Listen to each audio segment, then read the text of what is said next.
Hello, I want to welcome you to a sneak peek of Miasma, Shadows of Medina. It is a role-playing storytelling game for 1 to 4 players, and it's set in 14th century Spain, 13th, 14th century Spain. Um, it's a gothic horror game, and the core mechanic of this game is telling stories. And as you tell your story, you're rewarded to develop your characters so that they can go on quests, that they can maybe use their intellect or their their wisdom, their willpower to achieve certain objectives with certain artifacts require that. And it's a way to really create a very intricate story that interacts a bit of horror with ability, character development, and storytelling. Think if you've read Shirley Jackson's The Haunting of Hill House or Hell House from Robert Matheson, or maybe seen the movie The Pit and the Pendulum. Think about that kind of a gothic horror or horror interacted with character development that is really unique. And each character, the core mechanic, as I said, is based on story cards. And story cards come in 4 flavors. Character, which includes something about the a topic. These are involve any characters, a topic that you'll want to mention in order to get rewards. And your rewards, if you mention like the character's subtext, what are they thinking more than what they're saying, perhaps. That's the subtext. For that character, you get ability to play reward charisma to develop them or anybody in your story that you mention with charisma, 2 charisma cards, ability cards, and 1 willpower ability card. Similarly, activities, helping another character here. This is the topic that you would include along with the context of how and why you're going to help them. If you're helping 2 characters, then they need to be in the same location. And if you're ever kind of at a loss with how to use the card, there's flavor text at the bottom of each card, story card, that helps you identify how to play that a little bit better. And then there's location cards here. The location cards, frame you in. They help you add plausibility and make the story world come to life, right? And so this is the dining hall with the tastes of what you're eating. Perhaps you would describe that. And then there's your reward would be a token, an empowerment token. Every time you develop abilities for a character, you need an empowerment token to activate those abilities. So I'll show you that in just a second here. So so we've looked a little bit at the different kinds of cards. We have character cards over here that involve one, character card, and then 3 different plot cards in their own deck. So there's a character deck and a plot structure deck, deck, and these provide the story cards that you can use, and this is a common pool. So you can use these during your storytelling, or you can use the ones that are in your hand, like shown here. Now in the center of the table is the ability cards right here. You see these ability cards, and each ability card has 2 different types of abilities that you can pick from.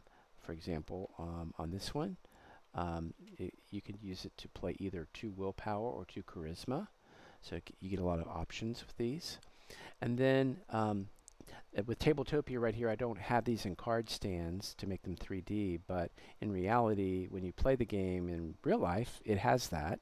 And so each location has an identifier that is going to trigger events and show you where people are located.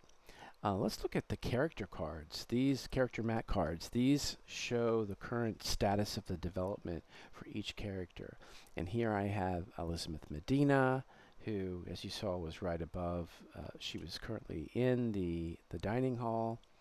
And she doesn't, you start off with no development of any of these skills. I'll show you what those are, those abilities, as they go on and tell your story. So again, everything is around storytelling. And when you tell a story in Miasma, you can use up to 4 story cards, 1 of each type. And so I'm going to use, I can either pull from my own hand or I can pull from the common deck here, the common pool. But before I do that, I get 4 actions that I can do, which could be moving characters, going on quests, using artifacts, and drawing cards. And so I'm going to draw some more ability cards. I'm going to use 2 of my actions to do that. Oh, wow, I got a lot of charisma here, 3, and intellect. So I see a little trend here with that. And I also see some really good ability. There's some also 2 and 2 and 2. That's 6 right there in willpower. So very strong willpower capability, and then some intellect. So willpower and intellect, that identity and belonging, and intellect. Okay, I got an idea. That's 2 moves. I'm going to move the Dr. Ramblus character, that's him, to the hall to be with uh, Elizabeth Medina. All right, so they're both in the hall right now. And here's the hall, right? And I'm going to, I got one more, that's 3. I'm going to got one more card. I'm going to draw one more ability card to see what I draw, to see how I could do that. So that's just a 1 of those 2. All right, so now it's my I've taken my 4 actions, and now I get to tell my story.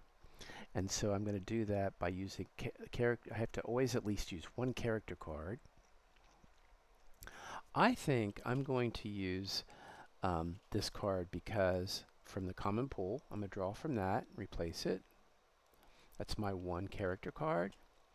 My ability, I like this identity and belonging.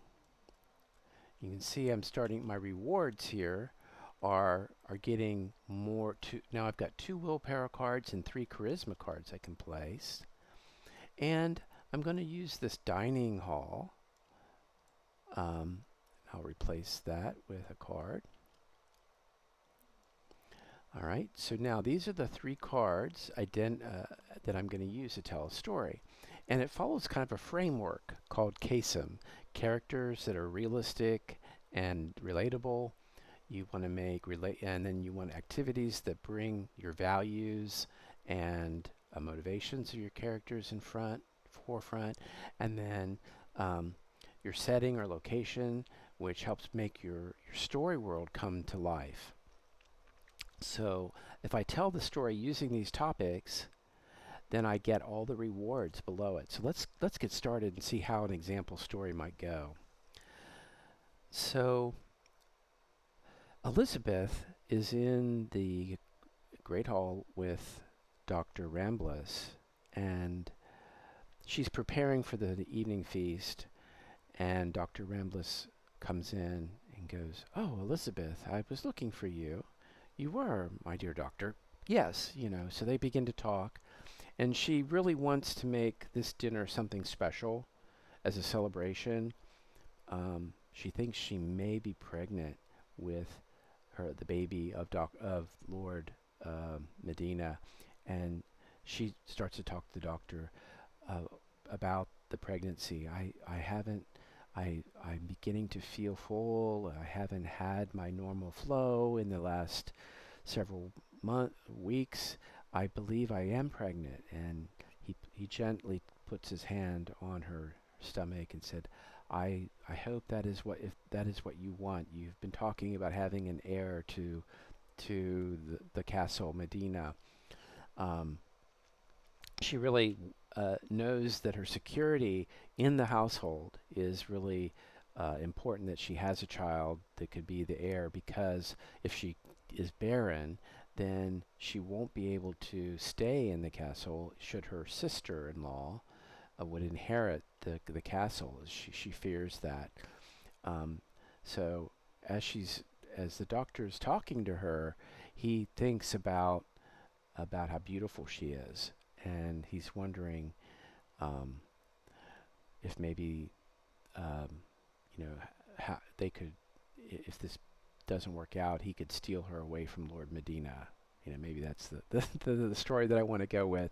So that I would use my these cards. She goes, well, I want to go. I'll be right back. She goes in the back and she tastes some of the meal um, to prepare. We're having a wonderful stew this evening with mutton, and I have a special spice that you gave me from the Orient. Oh wow, I can't wait to taste this. So I could create my story any way that I want. And when done telling my story, then I get the rewards of the points if we're playing competitively, which would be 7 points here, but also the ability to play 2 willpower ability cards and up to 5 charisma cards. Wow, so that's a lot, and I get 1 token. So I start with 2 tokens. These are like empowerment tokens, and I'll show you. These are needed to mark your abilities. And so, wow, I do have a lot of willpower. I've got 1, 2, 3, 4, 5. So I could play. Oh, those are charisma cards. I'm sorry, charisma cards. So I've got 1, 2. I only got 2 charisma values, but they're pretty high. This is a 3. So let's do that. I'm going to give the doctor give her the charisma because she's very alluring. And then willpower. I'm going to give the doctor some willpower. Maybe she gets the willpower because she really has a sense of identity and she's trying to be very strong in her role as the lady of the manor, lady of the castle. And I'm going to give these both to her. I really want to develop her more. So I got my token and these cards. Those are the cards that I can play. So now I empower them with my empowerment token that marks I control those abilities over. So I'm like a spirit guide of Elizabeth Medina. And notice how I'm going to be placing these cards on the open edges of the character mat cards. That signifies I now control. I've given her charisma of 5. And now I'm going to give her intellect a willpower of 4. So let's do that. There we go. And so now I control the majority of her, the 3 abilities she has. So I'm her guide. I'm her spirit guide now because I control that. And I get to make choices for her to do, such as go on quests, where if you're not the spirit guide of a character, you don't control the majority of their abilities, you can't do that. And so she's got some good charisma, strong willpower. She's getting to know Dr. Ramblus. If I had more charisma cards, I could play those on him, perhaps. But that's good, and that's a first round that I've used. And so for scoring purposes, I would get these. I'll create my own. Now that I've told my story, I put these in my own personal discard. And each player gets on average to tell about 5 stories, 5 scenes of a story, and they try to build on each other as they store. So and these other cards, I get to keep them for the next round. And notice I did decide to keep a character card because you always need a character card. If I don't, then I have to play whatever's in the common pool.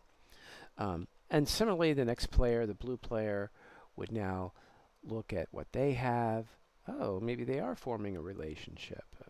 Or maybe I want to go in a totally different way and start to look to add some guilt or shame to a character.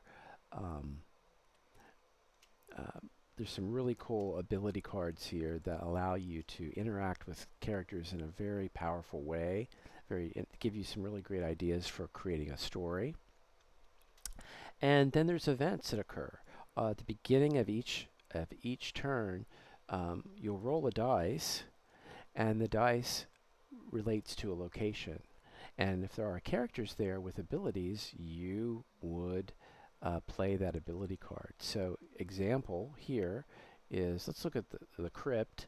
If I'd rolled a 3, then an apparition would appear, and you would be given certain choices that you want to make. And whoever's in that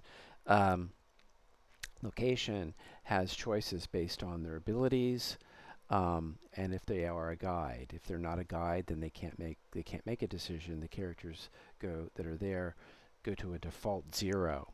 And so based on that, some really cool things can happen after they pick these. Then the results are simultaneously revealed.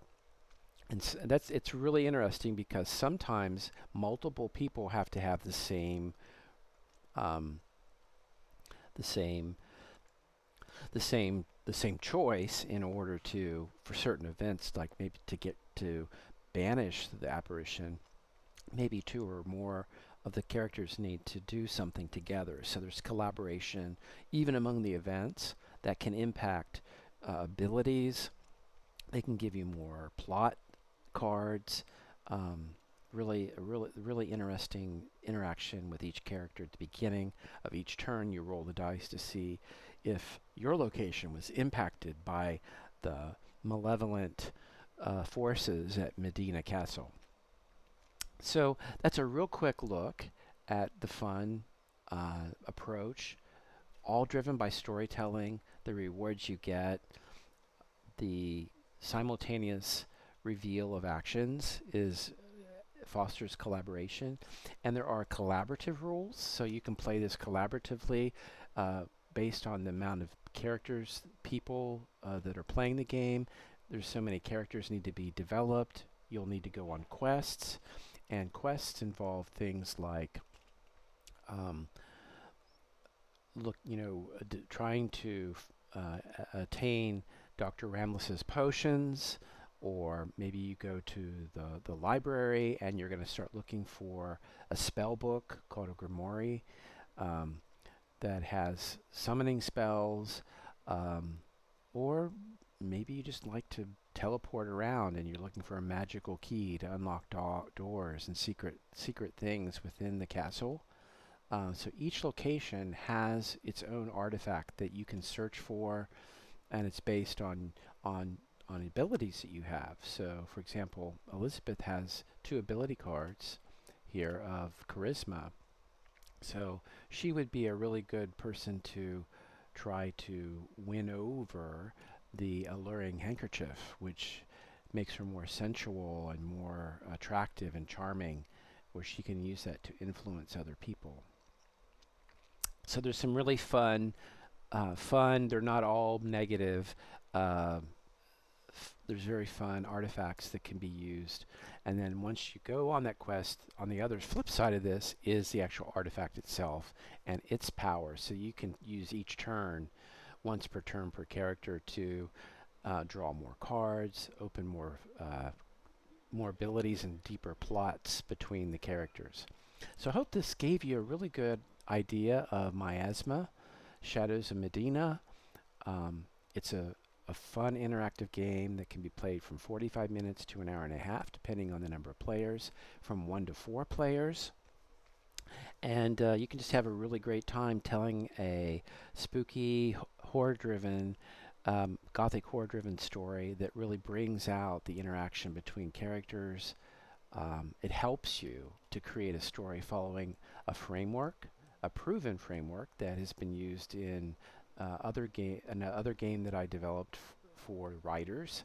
That's had the benefit of several writers contributing to this as a community project with characters, activities, and locations, settings that make your story world come to life. So thank you for listening, and if you have any questions, just click the link below and look more about the game, and I hope to see you online or playing the game at one of our tournaments that we're going to be having in 2025. Thank you.